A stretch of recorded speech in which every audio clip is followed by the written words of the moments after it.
ನನ್ನ ಮೊದಲ ಪ್ರಶ್ನೆ ನಿಮಗೆ, ಇಂತಹ ಒಂದು ವಿದ್ಯೆಯನ್ನ, ಇಂತಹ ಒಂದು ಕಲೆ, ಅದನ್ನ ನೀವು ಕರಗತ ಮಾಡ್ಕೊಂಡಿದ್ದು, ಇದ್ರ ಕಡೆ ನಿಮ್ಮ ಒಲವು ಹುಟ್ಕೊಂಡಿದ್ದು ಹೇಗೆ? ಇದೊಂದು ಎರಡೊಂದು ವಿಚಾರ. ಇದರಲ್ಲಿ ಬೊಂಬೆ ಸಾಹಿತ್ಯ ಚರಿತ್ರೆನ ಒಂದ್ಸರಿ ಜ್ಞಾಪಿಸ್ಕೊಳ್ಳೋದು ಒಳ್ಳೆಯದು ಅಂತ ಅನಿಸುತ್ತೆ. ಪ್ರಪಂಚದ ಸಾಹಿತ್ಯದಲ್ಲಿ ತುಂಬ ಪ್ರಾಚೀನವಾದ ಸಾಹಿತ್ಯ ಅಂದರೆ ವೇದಗಳು. ಹೌದು.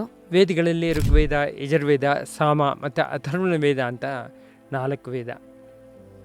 ಈ 4 ವಿಧದ ವೇದಗಳಲ್ಲಿ ಅಥರ್ವಣ ವೇದದಲ್ಲಿ ಬೊಂಬೆಯಾಟದ ಬಗ್ಗೆ ಉಲ್ಲೇಖಗಳಿದೆ ಅಂತ ಹೇಳ್ತಾರೆ.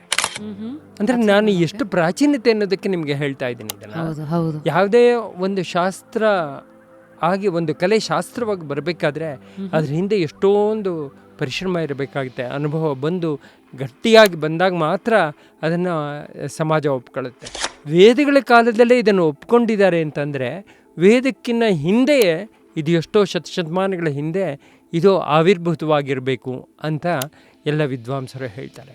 ಇನ್ನೊಂದು ವಿಶೇಷ ಏನಪ್ಪ ಅಂದರೆ, ನಾನು ಪ್ರಪಂಚದ ಬೇರೆ ಬೇರೆ ದೇಶಗಳಲ್ಲೆಲ್ಲ ನೋಡಿದ್ದೀನಲ್ಲ, ಅಲ್ಲಿ ಎಲ್ಲ ವಿದ್ವಾಂಸರು ಹೇಳೋದು ಏನಪ್ಪ ಅಂದರೆ, ಭಾರತ ಬೊಂಬೆಯಾಟದ ತವರೂರು ಅಂತ. ಇದನ್ನು ಎಲ್ಲ ವಿದ್ವಾಂಸರು ಒಪ್ಕೊಳ್ತಾರೆ. ಫುಲ್ ವಿಡಿಯೋನ ನೋಡಿ ಆನ್ ರ್ಯಾಪಿಡ್ ರಾಶ್ಮೀಸ್ ಯೂಟ್ಯೂಬ್ ಚಾನಲ್.